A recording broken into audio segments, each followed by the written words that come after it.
नमस्कार बच्चों, आपका स्वागत है बीएस स्टडी पॉइंट पर।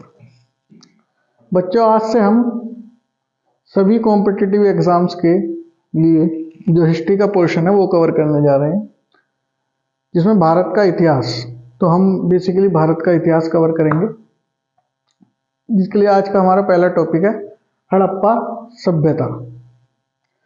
जैसा कि बच्चों आप जानते हैं कि कुछ लोग शहर में रहते हैं, कुछ लोग गांव में रहते हैं। कुछ कुछ समानता होती है, पर कुछ कुछ दोनों की अपेक्षा दोनों में अलग भी होता है, भिन्नता भी होती है। ऐसी संस्कृतियों के बारे में कि हमारे जो संस्कृतियां आई, जो सभ्यता आई, हर सभ्यता में कुछ ना कुछ क्या था, डिफरेंट थी। बच्चों, आपको जानकर हैरानी होगी, आज से 2500 वर्ष पूर्व भी एक सभ्यता थी। ठीक है बच्चों, कितने वर्ष पूर्व? 2500 वर्ष पूर्व। और वो बिल्कुल सभ्यता आज के जो नगरीय व्यवस्था है उसी की तरह थी। जैसे आज की है हमारी व्यवस्था, बिल्कुल वैसी थी। सभ्यताओं का विकास मेरे बच्चों नदियों के किनारे हुआ बेसिकली। ज्यादातर जो हमारी सभ्यता फली फूली वो नदियों के किनारे ही फूली। उसमें से एक सभ्यता है हड़प्पा सभ्यता। नदी के किनारे होने के बड़े फायदे भी रहे, क्यों नदी के फायदे इसलिए रहेंगे उस चीज के लिए, नदी के किनारे अगर हमारी कोई भूमि है या कोई भी पार्ट है तो वहां खेती बहुत अच्छी तरीके से हो सकती है, अन्न की उत्पादन हम अच्छे तरीके से कर सकते हैं। तो यही था कि नदी के किनारे सभ्यता अच्छी तरीके से विकसित हुई, क्योंकि वहां अन्न पैदा करने की हमारा शुरू हो गया काम। जब ज्यादा अन्न पैदा होगा तो वो जाएगा भी, हम बेचेंगे भी, आदान प्रदान होगा, उससे हमारा व्यापारिक जो ढांचा है वो बुलंद होगा और हमारी सभ्यता भी सुदृढ़ बनेगी। और उनमें से एक सभ्यता है हड़प्पा सभ्यता, जो आज हमें आपको पढ़ाने जा रहे हैं। तो बच्चों, हड़प्पा सभ्यता सिंधु नदी के किनारे बसी। कौन सी नदी के? सिंधु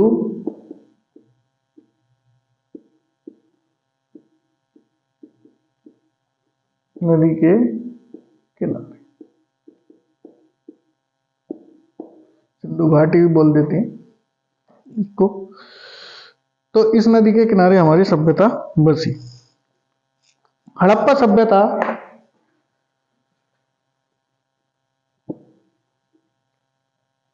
का बच्चों जो टाइम पीरियड है वो है 2500 ईसा पूर्व से 1520 ईसा पूर्व।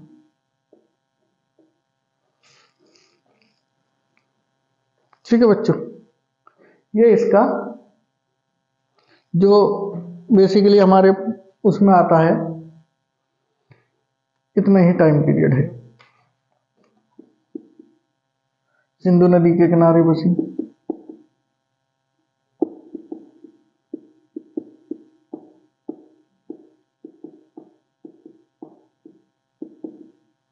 सबसे पहले बच्चों देखो, 1853 में एक ब्रिटिश खोजी थे, इंजीनियर कनिंघम। उन्होंने सबसे पहले इस सभ्यता का पता लगाया कि उन्हें एक मोहर मिली और उस मोहर पे कुछ जानवरों के चित्र बने हुए थे और 6 अंक की संख्या बनी हुई थी। पर वो तब विकसित नहीं हुई, या जो भी कारण रहे उन्होंने उस पर ध्यान नहीं दिया, जैसे भी हुआ। पर 1921 में भारतीय पुरातत्व विभाग के जो कर्मचारी थे उन्होंने इसका पता लगाया, जिनका नाम था दयाराम साहनी। उन्होंने सबसे पहले 1921 में हड़प्पा कल्चर की खोज करी, पता लगाया। इधर तो ये पता लगा रहे थे, उधर दूसरी तरफ सिंध में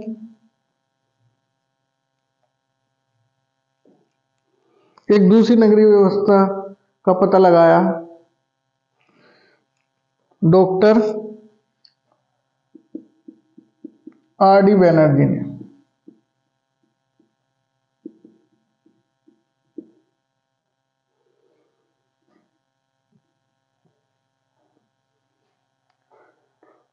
हड़प्पा सभ्यता पाकिस्तान के पंजाब प्रांत में, जो अब पाकिस्तान में है, पंजाब प्रांत में पाई जाती है, पंजाब प्रांत। और वहीं ये बलूचिस्तान में इन्होंने इसका पता लगाया कि एक और सभ्यता है, उस सभ्यता का नाम था मोहन जोदड़ो। ठीक है बेटा, दोनों सभ्यता का आपस में तालमेल है, दोनों एक दूसरे से माना जाता है कि हड़प्पा और मोहनजोदड़ो की खोज इस टाइम में हुई। और आज भी इसकी ये लगा लीजिए, आज भी इसका प्रोसेस चल रहा है, धीरे धीरे इसमें आज भी खोजबीन हो रही है। बेसिकली बच्चों, जो हमने इन्होंने जो पता लगाया, हमें जो प्राप्त सूचना है उसके अनुसार 200 तरीके की मोहरें पाई गई हड़प्पा संस्कृति के अंदर। कितने तरीके की? 200 तरीके की मोहरें, 200 तरीके की मोहरें पाई गई। मोहनजोदड़ो का बच्चों जो मतलब होता है वो होता है मुर्दों का टीला या मृतकों को टीला। मुर्दों का टीला या मृतकों का टीला। ठीक है बच्चों, तो यही हमारी ये जो सभ्यता थी, हमारी एक तरीके से नगरीय सभ्यता थी। अब क्या क्या विकास होते हैं, कैसे कैसे आगे चलते हैं, वो हम आगे पढ़ते हैं। इतना जानने के बाद ये आप कॉपी करिएगा। देखो, हड़प्पा नामक स्थान पर सबसे पहले इसकी खोज हुई, इसलिए इस सभ्यता का नाम हमने रख दिया हड़प्पा सभ्यता। ठीक है बच्चों,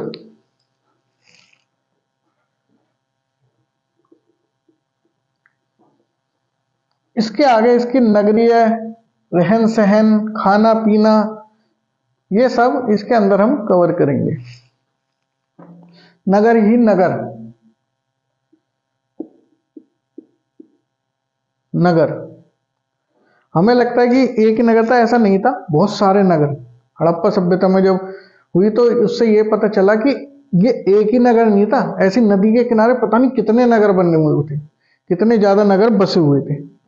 ठीक है बेटा, और इन नगरों की विशेषताएं क्या थी? इन नगरों की ये विशेषता की थी, जब खुदाई चली तो ये आज की तरह ही जैसे चौड़ी चौड़ी सड़कें हैं, उसी तरीके से नालियों का सिस्टम, हर सड़क छोटी सड़क से कनेक्टेड, तो ये पूरा एक व्यवस्थित, बहुत अच्छी तरीके का एक नगरीय व्यवस्था थी। और नालियों की भी ऐसा ढाल बनाया होता है जो पानी है वो ढाल के साथ बह जाए। तो इसका मतलब ये भी है कि वहां पे स्वच्छता का भी अच्छी तरीके से पूरा ध्यान रखा गया। तो ये सभ्यता हम कह सकते हैं कि ये स्वच्छता की दृष्टिकोण से और साफ सफाई की दृष्टिकोण से भी बहुत विकसित थी। ठीक है बच्चों, इस सभ्यता की आपको ये साइड में दिख रही होगी फोटो, तो बिल्कुल सड़क नाली पूरी बनी हुई उसी पैटर्न पर यह सभ्यता हमारी थी। दूसरी है भवन निर्माण। भवन का निर्माण कैसा था? भवन का निर्माण भी बच्चों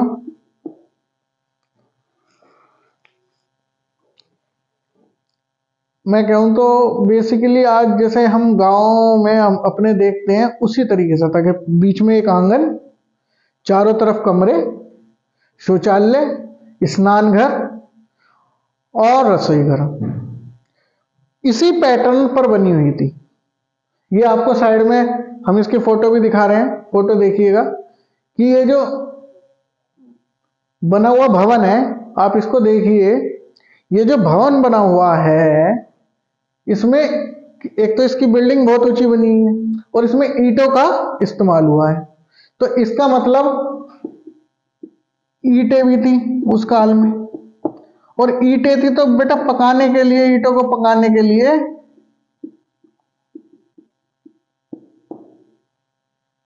व्यवस्था भी होगी हम पर। कच्ची ईंट को पकाने के लिए वो व्यवस्था भी होगी। अब वो व्यवस्था क्या है? आज के नाम में हम कह सकते हैं भट्टी हो सकती है, कुछ भी जो भी उन्होंने इस्तेमाल करा।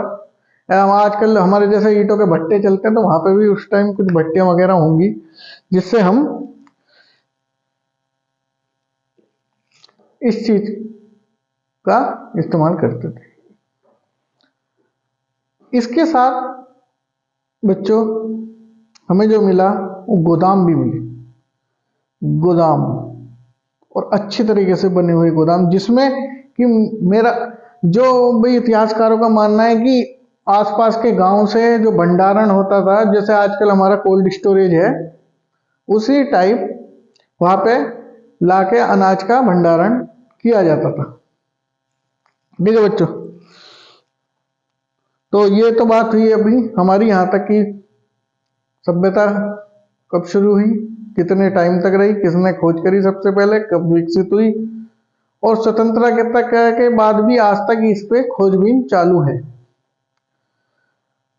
2800 हड़प्पा स्थलों की पहचान हुई, 2800।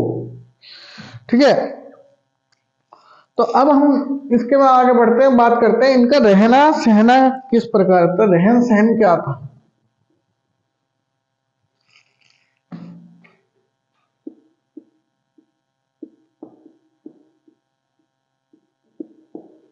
बच्चों बेसिकली ये लोग गेहूं, चावल और जौ भोजन में इसका इस्तेमाल करते थे, और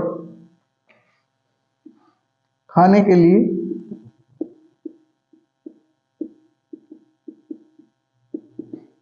गेहूं,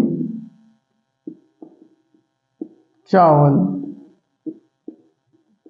और जौ का ही इस्तेमाल बेसिकली इस सभ्यता के लोग करते थे। पहनने के लिए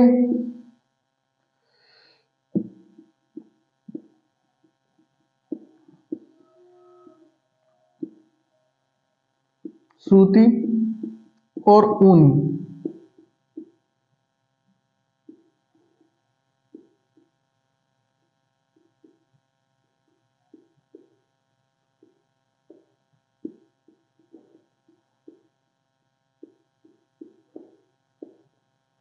ठीक है बच्चों, दोनों प्रकार के वस्त्र पहनते थे।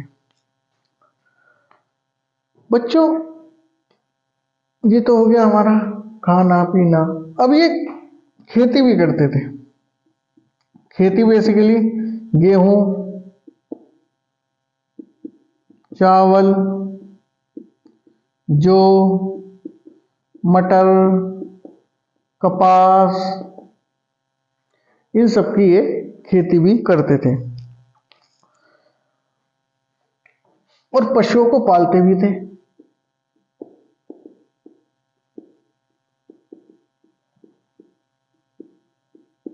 कौन कौन से? भैंस, गाय, हाथी, ऊंट, सुअर, भेड़, बकरी, ये सब ये पालतू पशु थे इनके, जो ये पालते भी थे। और जब व्यक्ति रहन सहता तो इतनी रिच सभ्यता थी, आभूषणों के भी शौक थे।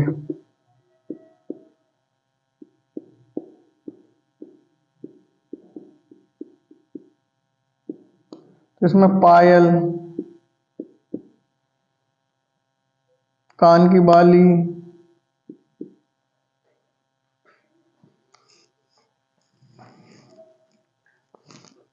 कंगन, हार,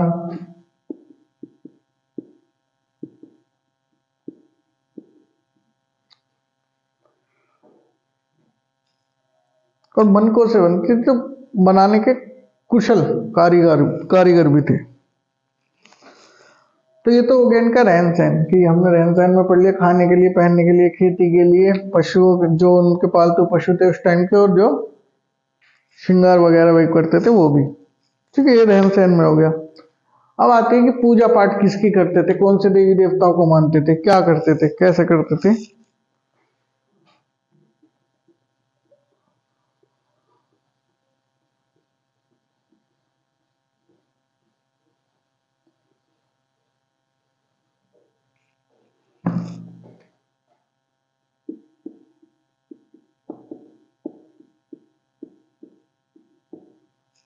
बच्चों आपकी स्क्रीन पे फोटो दिख रही होगी जिसमें एक योगी बैठे हुए हैं और उनके ऊपर भैंस के सींग है, 3 सींग है। उस फोटो में एक शेर है, एक गैंडा है, एक हाथी, और जिसपे वो बैठे हैं वो नीचे उसके भैंस है। बेसिकली कुछ इतिहासकारों का कहना है कि वो पशुपतिनाथ जो भगवान महादेव है वो हैं, पर कुछ लोगों का ये भी मानना है कि अगर भगवान शिव हैं, महादेव हैं, पशुपतिनाथ हैं तो बैल भी होना चाहिए, पर इस फोटो में बैल नहीं है, और जो ये फोटोज मिली है इसमें बैल नहीं है। तो ये कंट्रोवर्शियल है कि वे महादेव हैं या नहीं है। मान सकते हैं हम क्योंकि कहते हैं कि पशुओं के नाथ कौन है, पशुपतिनाथ कौन है, महादेव को मानते तो महादेव की उपासना इस काल में होती थी। बेसिकली इस काल में 4 शक्तियां थी जिनकी पूजा बेसिकली ये लोग करते थे। एक तो मातृशक्ति,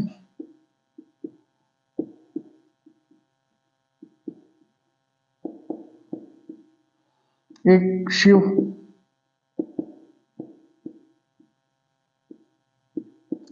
वृक्ष की पूजा भी ये लोग करते थे, और पशुओं की पूजा भी ये लोग करते थे। तो बेसिकली 4 चीजों की पूजा इस युग के लोग करते थे।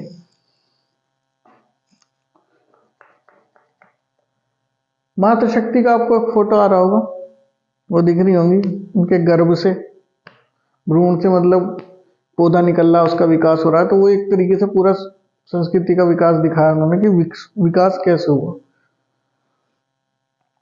अब ये लोग काम धंधे क्या करते थे, एक तो खेती वगैरह तो करते ही हैं, और काम धंधे में बेसिकली ये लोग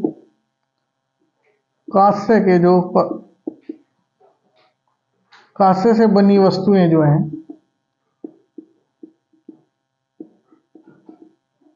वो बनाते थे, निपुण थे। कांस्य युग भी कहा गया है, हड़प्पा संस्कृति को कांस्य युग भी कहते हैं। तांबा, कांसा, पत्थर, तीनों तरीके के ये औजार भी बनाते थे, चीजें भी बनाते थे। तो कांस्य जो होता है बेटा, वो तांबे और टीन के मिश्रण से बनता है।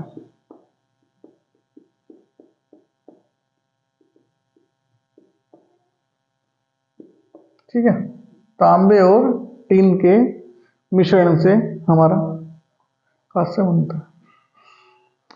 कांसा जो होता है इतनी इजीली, उस टाइम पे इतनी इजीली तो हमारा मिलती नहीं थी ये चीज, तो इसलिए वो पत्थरों पर भी ज्यादा भरोसा करते कि पत्थरों के औजारों पे ज्यादा, क्योंकि टीन बेसिकली आप राजस्थान, उस टाइम पे राजस्थान से या वो अफगानिस्तान से मंगाते थे, तो बहुत ही चैलेंजिंग वाला काम था, चैलेंज था उनके लिए।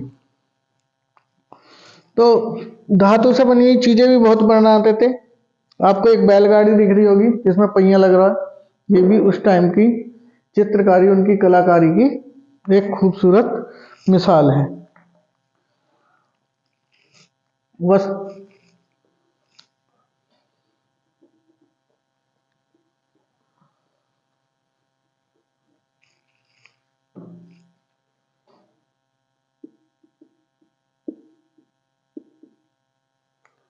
अब हमारा अगला टॉपिक है वस्तु विनिमय।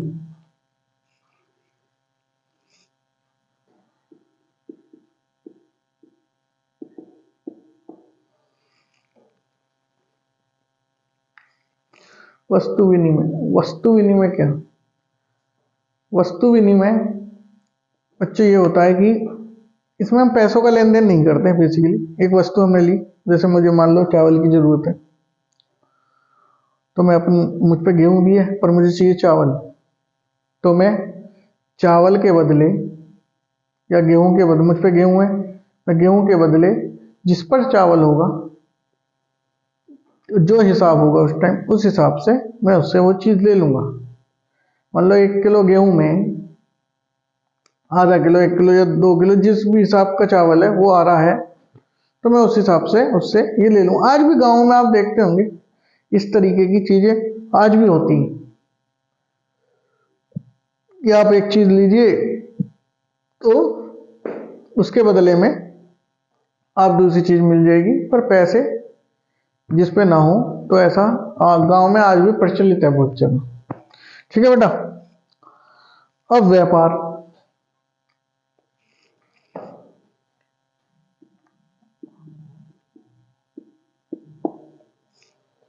भाई हड़प्पा संस्कृति में हमें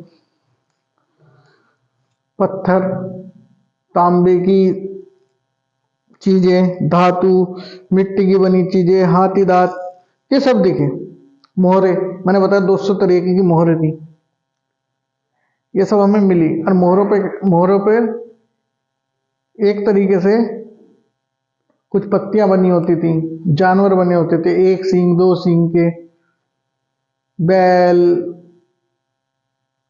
और तुम्हारे भैंस, गेंडा, इन सब की तस्वीरें छपी होती। तो ऐसे 200 तरीके की मोहरें हमें मिली है, प्राप्त हुई है। तो इन मोहरों का इस्तेमाल ऐसे भी हो सकता है, जैसे कि हमें कोई व्यक्ति है, वस्तु भेज रहा है, अपना सामान भेज रहा है, तो उन्हें मिट्टी से अपने लेपा उस पर अपनी मोहर मार दी, ये पहचानने में कि हाँ ये मेरा सामान है और इधर जाना है। तो व्यापार इस तरीके से भी होता था। और व्यापार सिंधु घाटी से इराक, जो सभ्यता है हमारी मेसोपोटामिया, वहां भी होता था। और जल के माध्यम से होता था। क्यों? क्योंकि समुद्र का रास्ता जो था, एक तो बहुत किफायती था और इजी था, लोग बागों को आसान लगता था कि हाँ समुद्र के रास्ते हम एक दूसरे से व्यापार करें। तो ये इनका व्यापार करने का एक तरीका था। ठीक है। लिखावट मैंने आपको बताई थी कि मोहरें मिली हैं, लिपि मिली है। हाँ, लिखावट में आप एक चीज देखिए,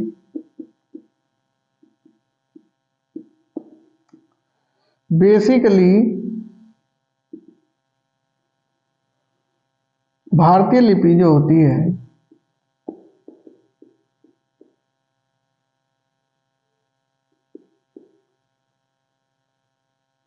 बाएं से दाएं चलती है ना? हम ऐसे लिखते हैं बाएं से दाएं, लेकिन हड़प्पा सभ्यता की जो लिपि है वो दाएं से बाएं लिखती है। हड़प्पा की लिपि, हड़प्पा सभ्यता की जो लिपि है वो दाएं से बाएं की ओर चलती है। ठीक है, ठीक है। कहां से चलती है? Right to left. वो यूं चलती है, राइट टू लेफ्ट। हम चलते हैं लेफ्ट टू राइट। ठीक, समझ आया?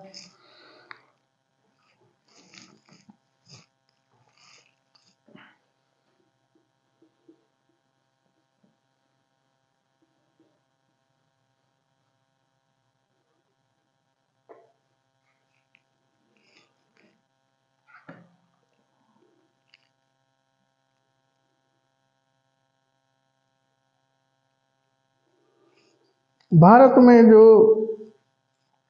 मानी जाती है, जहां हड़प्पा सभ्यता, भारत में रोपड़ जिला है। कहाँ है? पंजाब में। यहाँ इसके अंश मिलते हैं। ठीक है, पंजाब के रोपड़ में। कालीबंगा राजस्थान, कालीबंगा जो राजस्थान में है।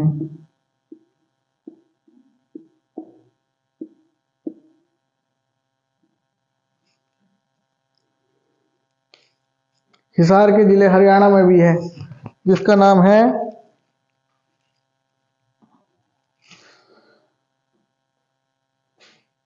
बानीवाल, वहां मिलती है। और गुजरात के लोथल में मिलती है। बेसिकली हिसार वाला कहीं कहीं दिया हुआ है और कहीं नहीं दिया हुआ है, तो मैंने बता दी जनरल नॉलेज के लिए कि हाँ होती है अगर कहीं आए तो। हिसार जिले के। और एक है दायमाबाद, महाराष्ट्र में। दायमाबाद महाराष्ट्र में बेसिकली में माना जाता है कि होती है। तो ये सभ्यता यहाँ इसके अंश पाए जाते हैं, स्थल पाए जाते हैं। ये सभ्यता यहाँ दिखती है। अब एक चीज होगी, ये तो होगी, ये पाई जाती है। और 1500 ईसा पूर्व तक ये चलिए, 1520 तक या इसका अंत हो जाता है, क्योंकि हो तो इसका 1900 ईसा पूर्व ही गया था, पर कुछ भारत के हिस्से थे जैसे ये दिखाया मैंने, तो यहाँ समाप्त होते होते 1520 की ईस्वी कुछ इतिहासकारों ने मानी है। अब नगरों का खत्म होना, अब ये अगर इतनी विकसित सभ्यता थी तो इसे खत्म कैसे हुई? और ठीक है,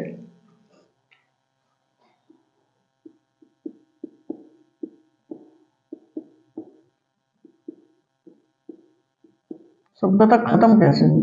अब इस सभ्यता का खत्म होने में भी कोई क्लैरिटी नहीं है, सबके अपने अपने मत है। कुछ लोग सोचते हैं कि बाढ़ वगैरह या प्राकृतिक आपदा के कारण बाढ़ आई और मिट्टी के अंदर धंस गई।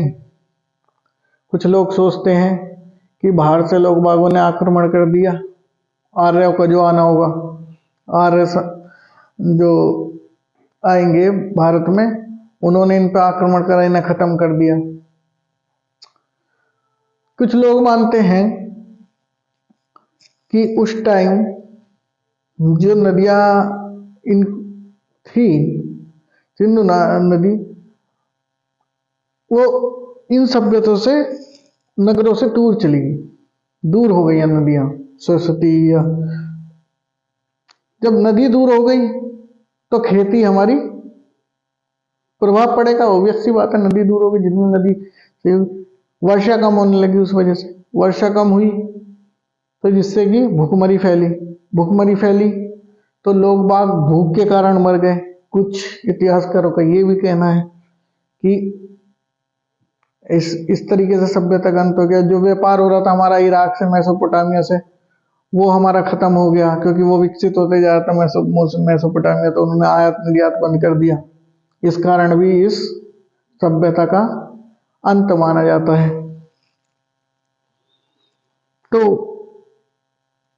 यही कारण है कि इस सभ्यता के अंत माना जाता है।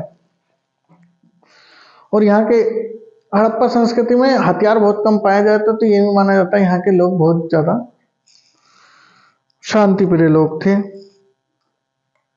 और इस सभ्यता को मैंने बताया भी था आपको, कांस्य सभ्यता भी कहा गया है। कांस्य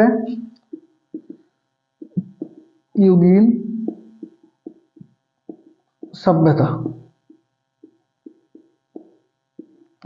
भी कहा गया है। ठीक है बच्चों, और हमारी भारत की पहली नगरीय व्यवस्था सभ्यता हड़प्पा सभ्यता ही मानी जाती है। पहले जो कपास का उत्पादन हुआ उसका श्रेय भी हड़प्पा सभ्यता के लोगों को ही जाता है। सूती कपड़े का प्रयोग भी करते थे लोग। और मैंने ये बताई कि मेन पॉइंट है, लिपि भी भारतीय लिपि बेसिकली बाएं से दाएं जाती और इनकी दाएं से बाएं थी। ये बेसिकली हमारी पूरी हड़प्पा संस्कृति थी, जो मैंने इसमें कवर करने की कोशिश की।